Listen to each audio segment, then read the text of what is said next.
They sent an invoice for our survival. Commander Eva Rostova watched the Cathar legate's vessel hang in Viridia's sky. It was an obsidian shard against the pale green atmosphere, a sliver of judgment. Below 10 million colonists had just been saved from a solar flare, a service for which a bill was now due. The stakes were not territory or resources, but the very definition of freedom. Rostova knew this would not be resolved with weapons, but with the cold, hard calculus of galactic law, likely before the Aurora court itself. The first dispatches from the colony's governor were frantic speaking of gratitude, curdling into fear. The Cathar did not deal in goodwill. They dealt in binding contracts, and their terms were always paid. The bridge of the human starship Arbiter was quiet, a cathedral of soft light and focused intent. Rostova stood at the central command dais, her reflection a ghost in the polished floor. Salon displayed the Cathar missive on the main screen. She said, her voice calm. The ship's integrated AI. Salon did not need the verbal command, but protocol maintained the human element in the chain of command. A vast screen shimmered, showing the alien text alongside a flawless, sterile translation. It was a demand for a gratitude tithe, a perpetual percentage of Viridia's total energy output payment for services rendered. It was elegant legal and utterly predatory. Her legal officer, Kenji Tanaka, made a sharp, disapproving sound. It's their standard template, the collar doctrine, thinly veiled. They offer aid, then they leverage the act into a permanent state of servitude. He adjusted his glasses, his fingers tracing lines of light on his own console. They have precedents going back 1,000 years. Dozens of species have fallen into their gratitude. Rostova nodded, her gaze fixed on the alien ship. She could feel the anger, a cold, clean fire in her chest. But anger was a fuel, not a tool. The only debt that matters is the one on the ledger. They believe their kindness indebts us to their rule. Rostova stated the words clipped and precise. They are about to learn that humanity teaches its children a different kind of math. The Cathar ship broadcast a low-frequency pulse, a signal of polite but unwavering expectation. It was a clock counting down. On the planet below, a family of farmers looked up at the dark shape in their sky. The father held his daughter's hand. Just yesterday, he had told her the ship was a guardian angel. Today, he wasn't so sure. The air felt colder, the familiar green hills suddenly shadowed by a debt they could never hope to pay. Solon, open a channel to the Cathar legate, Rostova commanded. Formal diplomatic hailing encrypted. I want this conversation logged and witnessed by the local system's neutral beacons. Anya Sharma. Her communications officer nodded, her hands a blur across her console. The connection chimed, a sound like falling crystals. A moment later, the alien's image resolved on the screen. The Cathar legate was a tall, slender being, encased in an articulated shell of pearlescent armor. Its face was a mask of placid superiority. Commander Rostova, the legate's translated voice, intoned smooth as polished stone. We trust you have reviewed our offering. A small price for continued existence. Rostova met its unblinking gaze. Legate, your offering is received. However, Terran Confederacy law requires a public inquiry for any treaty involving non-negotiable perpetual obligations. She paused, letting the words sink in. We will need to discuss the precise valuation of your service live before a quorum of galactic witnesses. This was the first move, the gambit, to force them to speak their methods into the light. The legate's posture shifted, a subtle, almost imperceptible tightening. Arrogance warred with caution in its posture. You cannot enforce a contract that you are ashamed to describe. A public inquiry. The legate's voice was laced with something akin to amusement. "Commander, our methods are well established. They are the bedrock of stability in this quadrant. To question them is to question the very nature of reciprocal justice." Kenji's fingers flew, pulling up precedents. The Cathar were masters of this game. They used the law as a club, dressing up extortion as tradition. They never fired the first shot. They simply made their victims wish they had. Rostova felt the pressure, the weight of 100 subjugated worlds on her shoulders. She would not let Viridia be another. The nature of justice is precisely what we intend to discuss. Rostova replied, her tone unwavering. We formally petition for a public forum of clarification to be held within one planetary rotation. We will broadcast our case to the Aurora Court and any listening posts that wish to bear witness. She was invoking an old, rarely used clause in the Interspecies Commerce Accords, one designed to prevent predatory contracts against newly contacted civilizations. The Cathar had likely never had it used against them by a species that understood the law as well as they did. Their entire model was built on a perceived superiority of knowledge. A debt cannot be collected in the dark. A civilian teacher on Viridia watched the initial broadcast on the colony's public net. She gathered her students close. They were young, their faces filled with a mixture of fear and curiosity. "The people on that ship," she explained, pointing to the Arbiter's transponder signal. "They are here to argue for us, not with guns, but with words and ideas." One of the children asked, "But the other ship saved us. Shouldn't we thank them?" The teacher paused, choosing her words carefully. "Yes," she said, "we should. But gratitude is a gift. It is not a chain." The Cathar legate considered Rostova's ultimatum. Its armored head tilted. To refuse the inquiry would be an admission of bad faith, a crack in their carefully constructed facade of enlightened patronage. To accept was to step onto a stage not of its own making. "Very well," Commander the Legate finally conceded the condescension returning to its voice. "We will indulge your procedural theater. Let the galaxy watch. They will see the wisdom of our ways and the folly of your defiance." The connection closed. Rostova let out a slow breath. The first trap was set. Now they had to prepare the evidence. "The truth is the only weapon that sharpens with use," Solon Rostova said, turning from the screen. "Begin a full-spectrum analysis of the Cathar vessel. I want to know everything. Power fluctuations. Emission signatures waste heat. Cross-reference it with every public record we have on their so-called client species." The AI's synthesized voice filled the bridge calm and immediate. "Analysis initiated, Commander.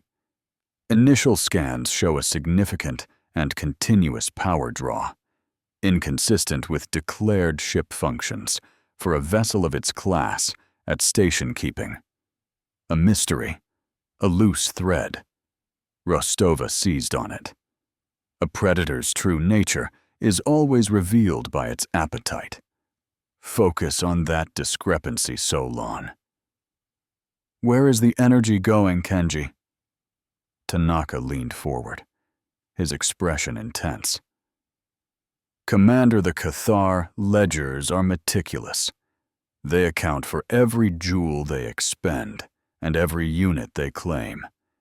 If we can prove they are lying about their own energy consumption, we can challenge the validity of their entire accounting system." This was the core of their strategy. Not to deny the Cathar's action, but to audit their books with such ruthless precision that the foundations of their empire would crack. It was a war of numbers, a battle of receipts. "We will not fight their armies. We will foreclose on their empire." The next 20 hours were a blur of intense preparation. Anya Sharma and her team worked to frame the public inquiry, preparing data packets and witness testimonies from other species who had encountered the Cathar. They were careful to only include publicly verifiable information, building a case brick by brick, letting the facts speak for themselves. Kenji and the legal team drafted the opening arguments dissecting Cathar precedent and highlighting every legal contradiction, every ethical gray area. Rostova oversaw it all, a conductor guiding a complex symphony of law data and moral clarity. She moved through the ship, her presence a steadying force. Down on Viridia, the colonists watched and waited. The initial fear began to transform into a quiet resolve. They saw the Arbiter, a single human ship, standing against a power that had dominated this region for centuries. They started their own preparations, not for war, but for testimony. They compiled logs of the solar flare data on their own defensive measures and records of their societal output. They would be more than victims. They would be witnesses in their own defense. A people who can account for themselves cannot be owned. As the time for the inquiry approached, Solon delivered its findings on the Cathar ship's power discrepancy. The AI's voice was devoid of emotion, yet the information it presented was damning.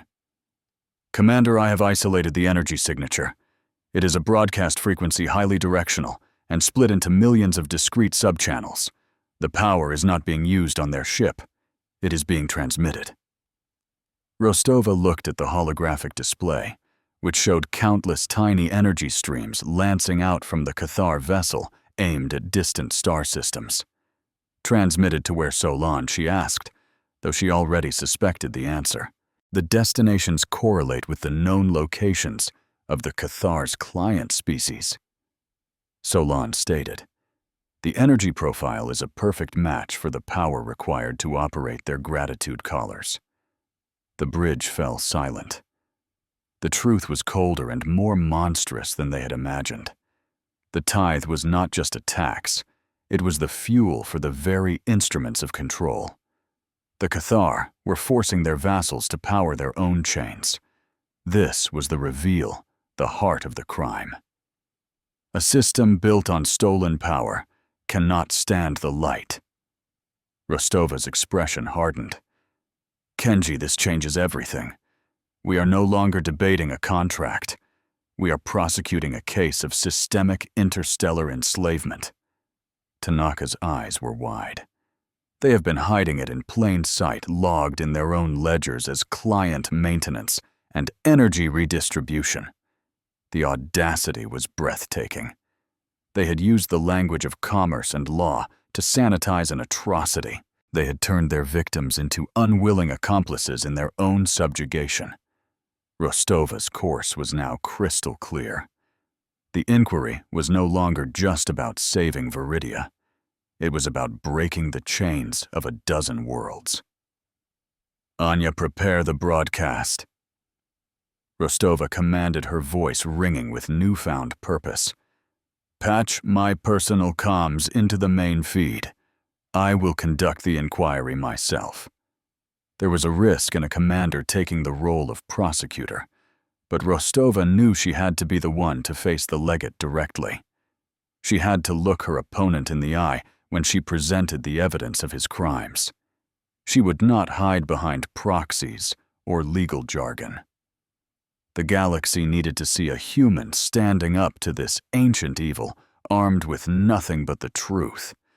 Justice is not a function of power. It is a function of clarity. The inquiry began. The screen split, showing Rostova on the bridge of the Arbiter and the Cathar legate in its sterile pearlescent chamber. A third pane showed a counter ticking upwards, with the number of galactic systems monitoring the feed. It quickly climbed into the thousands. The audience was vast. Anya had done her work well. Rostova began, her voice a calm, steady instrument. Legate, we are here to discuss the matter of your claim against the human colony of Viridia. You assert that you rendered a service, and for this you require payment. Is that correct? The legate exuded an aura of patronizing confidence. "It is, Commander. A simple transaction. We averted a catastrophe. We ask for a modest tithe in return. It is the way of a civilized galaxy. The strong protect the weak, and the weak show their gratitude." It was a polished, well-rehearsed speech. The Cathar had been using it for centuries. It was designed to sound reasonable, even benevolent. But Rostova was ready. "The prettiest words cannot hide the ugliest truths. Let us speak of this gratitude," Rostova said, leaning forward slightly. "Your standard tithe, as documented in precedents involving the Glyptons, the Or, and the Children of Fen, is a perpetual lien on 10% of a civilization's total energy production. Is this the terms you offer Viridia?" The legate's posture remained placid. "The terms are consistent. Consistency is a hallmark of Justice, Commander." The casual mention of other subjugated species was a deliberate power play, a reminder of the Cathar's long reach and successful history. Rostova let the statement hang in the air for a moment. "So for a single act of assistance, you demand a payment that continues for the entire lifespan of a species, a payment that will over time dwarf the original act 1,000,000-fold." The legate's reply was smooth. "The value of existence is infinite. A tithe against infinity is by definition modest." The logic was twisted, but it was internally consistent. It was the argument of a predator that has convinced itself it is a shepherd. Rostova knew she could not win by debating its philosophy. She had to attack its foundation. The cost of a thing is not its price. It is what you are willing to pay. A colonist on Viridia, a young engineer, watched the exchange on a public screen in the main plaza. She clenched her fists. "It's a lie," she muttered to the person next to her. "They're talking about our lives like we're a resource to be mined." The sentiment rippled through the crowd. They were not just passive observers. They were the stakes, and the cold, detached language of the legate was a profound insult to their very existence. Their quiet resolve was hardening into a collective, silent anger. Legate Rostova continued, her voice sharpening slightly. "Let us examine the mechanics of this gratitude. You require payment in the form of energy. Let us talk about where that energy goes." She gestured, and a simplified diagram of the Cathar vessel appeared on the screen. "Our analysis, based on your own ship's public emissions, shows a massive, unexplained power expenditure. Can you account for it?" The legate's calm exterior finally showed a flicker of something else, a subtle shift in its armored plates, the first sign of unease. A liar's first defense is always indignation. "My ship's operations are not the subject of this inquiry," the legate stated, a hint of steel in its voice. "We are discussing your colony's debt, not our internal logistics." Rostova pressed on, relentless. "On the contrary, your logistics are central to this discussion. You present yourselves as benefactors, but your ledgers tell a different story. A story of immense energy consumption that has nothing to do with saving civilizations and everything to do with controlling them." She signaled to Anya. The screen changed again. It now showed Solon's analysis, the web of energy beams connecting the Cathar ship to its client worlds. "This legate," Rostova said, her voice dropping to a low, dangerous tone, "is where Viridia's energy would go. Not to fuel your fleet or feed your people, but to power the collars you place on those who accept your help. You are not asking for a tithe. You are asking them to purchase their own chains and pay for the electricity to keep them locked." The galactic feed was silent. The counter of listening systems jumped by another 1,000. The accusation was stark, brutal, and backed by the Cathar's own operational data. The trap had sprung. The truth once spoken cannot be unheard.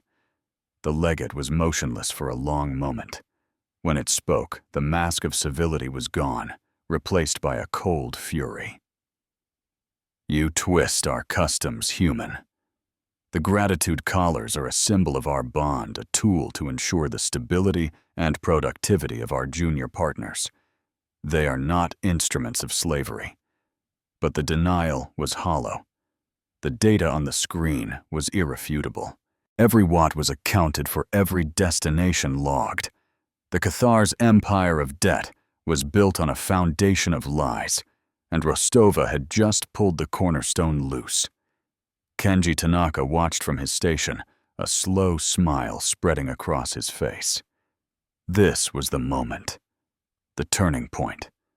The Cathar's entire legal and moral position was collapsing under the weight of a single, undeniable fact. They had been exposed. The public inquiry had become a public indictment. Rostova had turned their own system of meticulous accounting against them.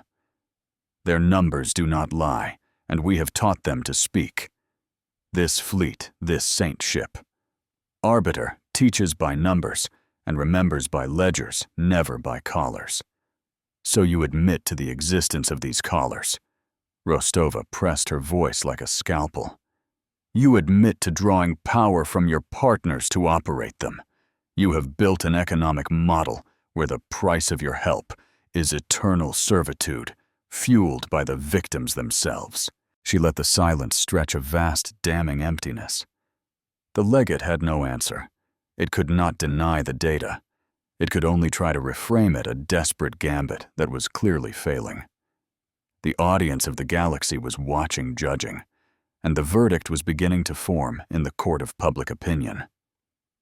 A young Glypton, a member of one of the collared species, watched the broadcast from a hidden receiver on its homeworld. Its breathing quickened. For generations, its people had been taught that the collar was an honor, a symbol of their sacred debt.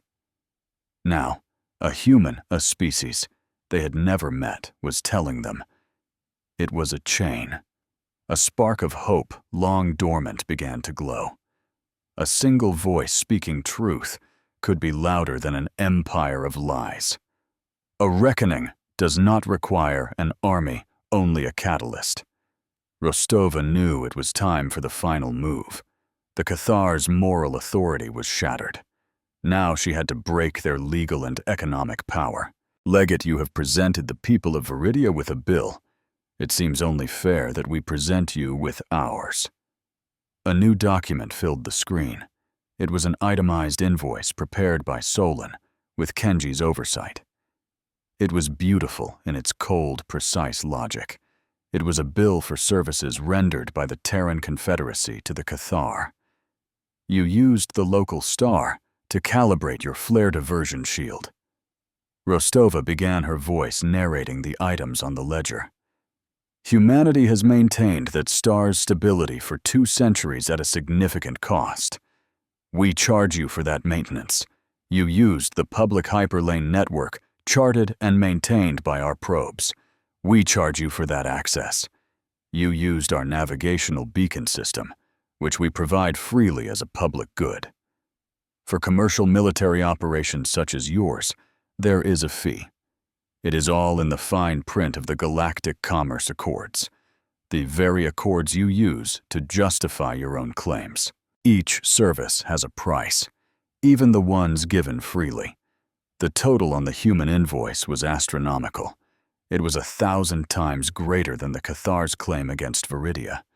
It was a preposterous number, yet every line item was legally sound, backed by clauses and regulations the Cathar themselves had ratified.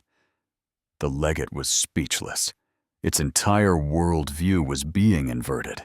It had come as a creditor and was being redefined as a debtor. Rostova had not rejected their system. She had mastered it. She had turned their own weapon back on them with devastating force. This is absurd. The legate finally managed its voice tight with rage. You cannot charge us for using the very fabric of space. Rostova's expression remained impassive. You charged us for the privilege of not being burned by that same star. Why is your service billable, but ours is not? We are simply applying your own logic, legate, the logic of the tithe. We provided a stable environment. You benefited from it. Therefore, you owe us gratitude. And our gratitude, like yours, comes with a price. The mirror of justice reflects the face of the one who holds it. This was the core of mirror justice. It was not about revenge or destruction. It was about forcing an adversary to live under the same rules they imposed on others. It was about accountability written in the universal language of mathematics. Rostova was not just saving a colony.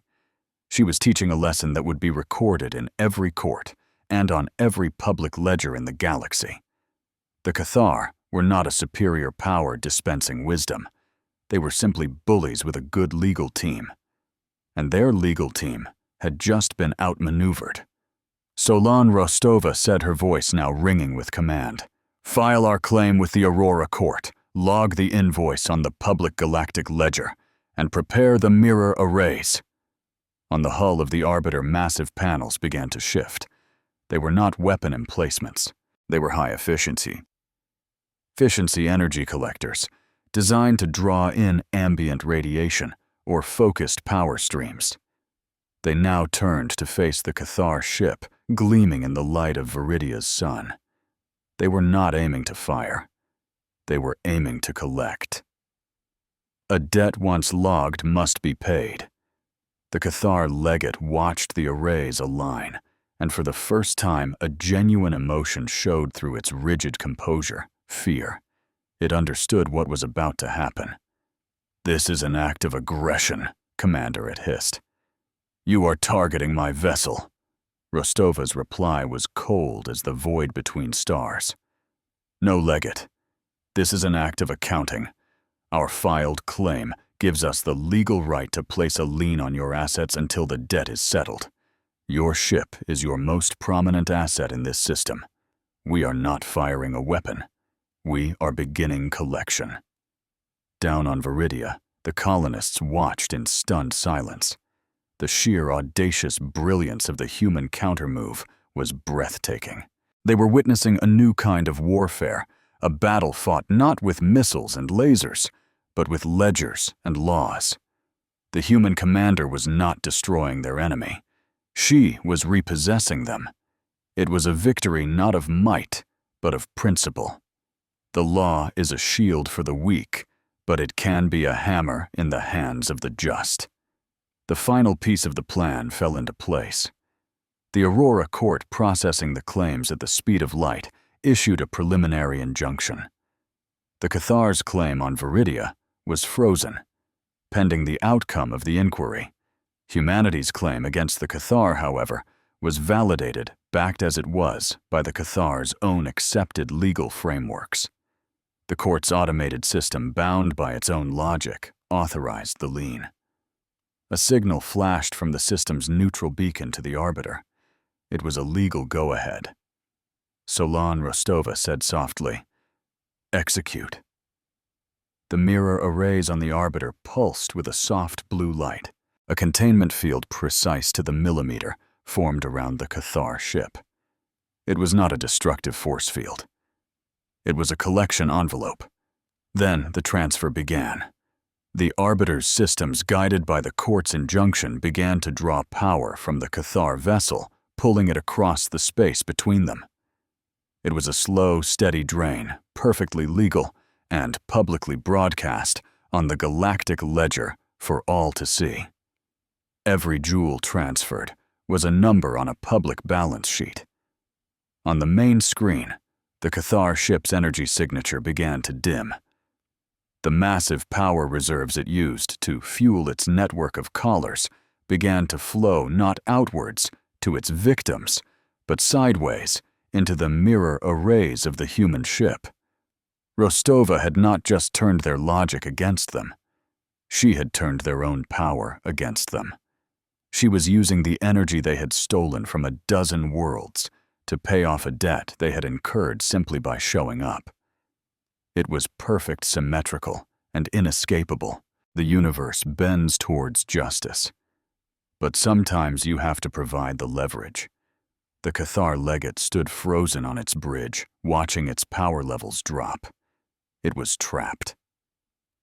To fire on the Arbiter would be a criminal act, a violation of a court order that would turn the entire galaxy against it.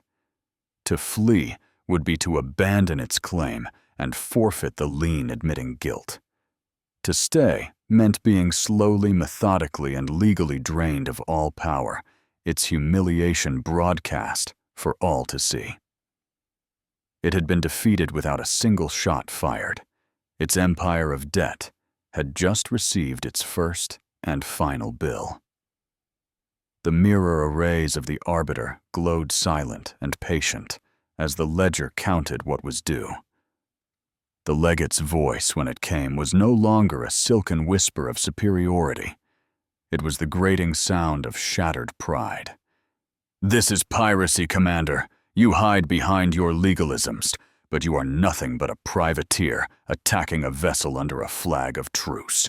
The accusation was broadcast on all channels, a desperate attempt to reframe the narrative from a legal proceeding to a military assault. Rostova did not flinch. Her eyes remained fixed on the energy transfer graph, where a steady green line represented the Cathar's diminishing power and a rising blue one represented the Arbiter's growing reserves. "You misunderstand," Legate Rostova replied, her voice still a model of professional calm. "Piracy is theft by force. This is the lawful collection of a debt sanctioned by the same court you use to legitimize your own claims. We are not attacking you. We are auditing you." The distinction was critical. One was an act of war, the other an act of law. By refusing to fire a weapon, by wrapping every action in layers of verifiable legal process, Rostova was making it impossible for the Cathar to retaliate without becoming the aggressor. A cage of law is the strongest prison of all. On the Glypton homeworld, something extraordinary was happening. The small crystalline beings had lived under the shadow of the Cathar for 5 generations. The gratitude collars around their necks were a part of their existence, a constant reminder of their inherited debt. Now, for the first time, the low, oppressive hum of the collars was faltering. A flicker of light, a momentary lapse in the energy field. It was barely perceptible, but it was there. A collective gasp went through the assembled crowd watching the broadcast. It was the sound of a species daring to hope for the first time in a century. The Cathar legate was not without options. Its ship was being drained, but its communications were still functional. It sent a priority message to the Aurora court, a formal appeal. It accused Rostova of malicious prosecution and disproportionate enforcement, legal terms designed to trigger an automatic review. It argued that the human claim was frivolous, a transparent tactic to evade their own obligations. The legate demanded the court suspend the lien and order the Arbiter to stand down, pending a full tribunal. A powerful liar often believes that louder lies are more true. Kenji Tanaka's console chimed with the court's notification of the appeal. "Commander, they're trying to bog us down in procedure. The court is now obligated to review the claim's proportionality. It could take days. They're buying time." Rostova nodded. She had anticipated this. The law could be a shield, but it could also be a swamp, and the Cathar were masters of navigating its murky depths. They would try to delay, to appeal, to bury this moment of clarity under a mountain of paperwork until the galaxy's attention moved on. "They think time is on their side," Rostova said. A new, harder edge to her voice. "They are mistaken." She turned to her AI. "Zolan, what is the current energy intake from the Cathar vessel?" The AI's voice was instantaneous. "We are currently processing 1.2 terawatts per second, Commander. The mirror arrays are operating at 92% efficiency. The subject vessel's power reserves will be fully depleted in approximately 4.7 standard hours." The timeline was shrinking. The Cathar's window of opportunity was closing faster than they realized. You cannot appeal a verdict when your assets have already been seized. Rostova made a decision. It was time to escalate not with force, but with an act of such audacious justice that it would render the Cathar's legal maneuvering irrelevant. Solon prepared to become a conduit. I want to reroute the incoming energy, bypass our storage cells, and prepare the mirror arrays for a simultaneous wide-beam broadcast. Kenji's head snapped up. Commander, reroute it where the arrays aren't designed for that kind of sustained throughput. You could cause a cascade failure. The feedback could slag the entire system. It was a genuine risk, a tangible cost. The cost is acceptable, Rostova stated, her gaze unwavering. The destination is non-negotiable. She turned back to her communications officer. Anya, open a universal channel. I want to speak to the galaxy, and I especially want the Glyptons, the Ore, and the Children of Fen to hear this. The bridge crew exchanged glances. They were moving beyond the letter of the law and into the realm of profound moral statement. A law without justice is merely a rule. The public feed, which had been showing the silent, relentless energy transfer, was now filled again with Rostova's image. Her expression was stern, but her eyes held a fire that was not of anger, but of conviction. For centuries, she began, her voice resonating across thousands of worlds. The Cathar have spoken of gratitude. They have collected their tithe, claiming it was the price of stability. Today we have learned the true nature of that price. Behind her, the screen changed. It showed the schematics of a gratitude collar, followed by a list of a dozen species who wore them. The Cathar have not been collecting a debt, Rostova declared. They have been harvesting power to fuel the very instruments of their control. This is not justice. This is predation. And it ends today. She paused, letting the weight of her words settle. The energy we are collecting from the legate's vessel does not belong to us. It is stolen property, and stolen property must be returned to its rightful owners. A murmur went through the assembled colonists on Viridia. They were witnessing the birth of a legend. A promise made in public becomes a debt of honor. Solon Rostova commanded, her voice ringing with authorities. Begin the restitution. The AI's voice acknowledged the order. Executing restitution protocol. Warning mirror array. Stress levels are approaching critical tolerance. On the outside of the arbiter, the glowing blue arrays shifted their focus. They were no longer just pulling power in. They were aiming it back out into the void. A dozen brilliant, tightly focused beams of pure energy lanced out from the human ship, each one aimed at a distant star system. The Galactic ledger, which had been tracking the debt collection, now opened a new set of accounts.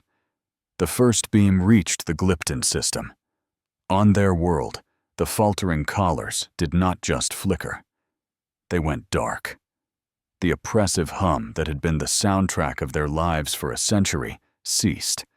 A stunned silence fell over the planet, followed by a single tentative cheer, which grew into a roar that shook their crystalline cities. On the public broadcast, a new line of text appeared, stark and undeniable. Cathar hegemony. Arbiter, Glypton homeworld, debt paid in full, ledger zeroed. The only way to cancel a false debt is to repay it with truth. One by one, the beams found their targets. The Ur, a species of gentle arboreals, felt the metallic bands on their limbs grow cold and fall away. The Children of Fen, gaseous beings, confined to magnetic containment fields, found their prisons dissolving their forms, free to drift among the nebulae of their home. For each one, the same message was posted to the Galactic ledger, a public declaration of emancipation funded by their own oppressor. The Cathar legate could only watch its ship being drained to liberate the very worlds it had enslaved. The mirror justice was complete, a perfect symmetrical circle of cause and effect. The legate's appeal to the Aurora court was now worse than moot. It was a joke. The charge of disproportionate enforcement was laughable when the enforcement was being used to free entire civilizations. The accusation of privateering was absurd when the stolen goods were being returned to their owners with a public receipt. Rostova had not just won the legal argument, she had transcended it. She had turned a legal dispute into a galactic liberation event. A reckoning is not about punishment. It is about restoring balance. Aboard the Arbiter, alarms began to chime. "Commander, the arrays are overloading." Kenji shouted over the rising sound. "Multiple microfractures detected. We're losing containment efficiency." Rostova looked at the diagnostics. The blue glow of the arrays was flickering their surfaces, crazed with fine, spidery cracks. The ship was paying a price for this victory.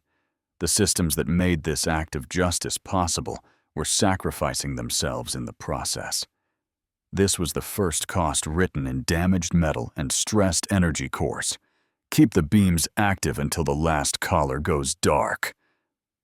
Solon Rostova ordered, her voice tight. "Hold it together." The AI's reply was clipped. "Compensating.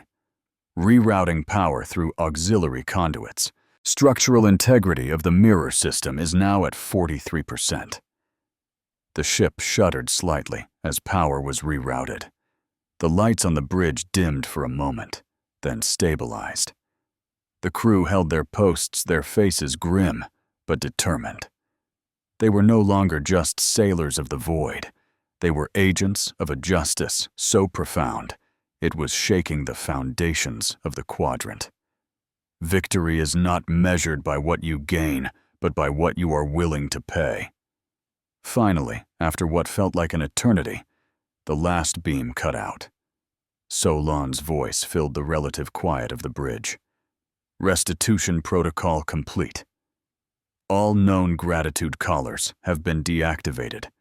The Cathar vessel's power reserves are at 0. They are cold in space."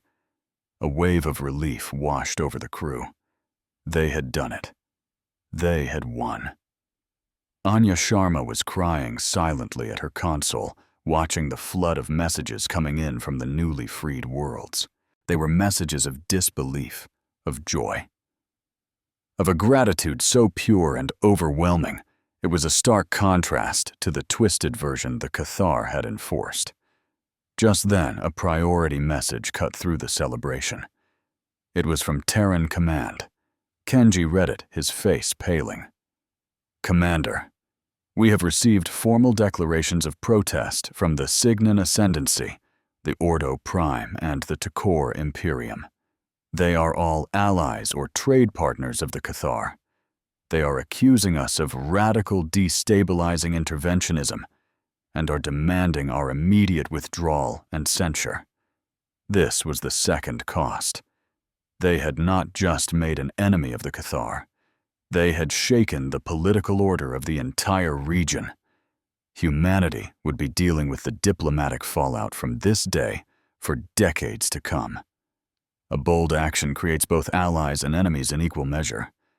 Rostova absorbed the news with a quiet nod. It was expected.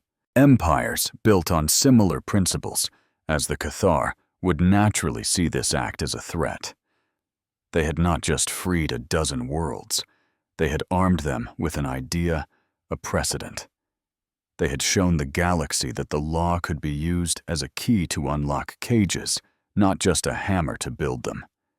And for some, that was the most dangerous weapon of all. A final message chimed, this one from the Aurora Court itself. The screen, which had been displaying the Ledger of Liberation, was now filled with the court's official seal. The text that appeared was crisp, formal, and historic.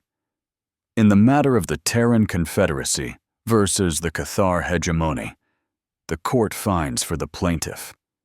The lien is declared satisfied. The claim of the Cathar against Viridia is dismissed with prejudice. But it was the next part that made Kenji gasp. A new precedent was being entered into the public record. Precedent is the memory of justice. By order of this court, the text scrolled the legal framework known as the Collar Doctrine is hereby declared null and void under the Interspecies Commerce Accords, Section 4, Paragraph 12 as fundamentally predatory. Furthermore, a new precedent is established to be known as the Rostova Mirror. Any claim for services rendered, especially those offered without prior contract, is now subject to a mandatory, reciprocal audit of the claimant's own accounts. The right to collect a debt is now intrinsically linked to the obligation to prove one's own clean hands. The ruling was a revolution in galactic law. It was a permanent lock, a change to the very code that governed interstellar relations. Rostova watched the letters burn themselves into the permanent record of the galaxy. She had won. Not just the battle for Viridia, but a war for the very soul of the law. She had held up a mirror to a predator, and the predator had shattered itself against its own reflection. The Cathar ship hung in the void, a dark, powerless testament to its own hubris. It was not a ruin of war, but a monument to a failed idea. The bridge was quiet now, the adrenaline fading, replaced by a profound sense of exhaustion and accomplishment. The crew was tending to their strained systems, the cost of their victory humming in the deck plates beneath their feet. Rostova walked to the forward viewport, looking down at the green jewel of Viridia, its skies now free of the obsidian shard of the Cathar. The mirror arrays on the Arbiter were dark, their fractured surfaces catching the distant starlight like broken promises. They were a physical reminder of the price they had paid, a cost that was real and would need to be repaired. I did not come here to destroy an empire, but to teach it the meaning of its own rules. We did not win with fleets or fire, but with a receipt for services rendered, and the cold, clean light of a public ledger. Justice is not always a shout.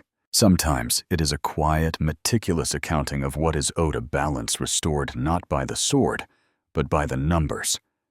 And those numbers, once written, can change the fate of stars. The ledger is now balanced.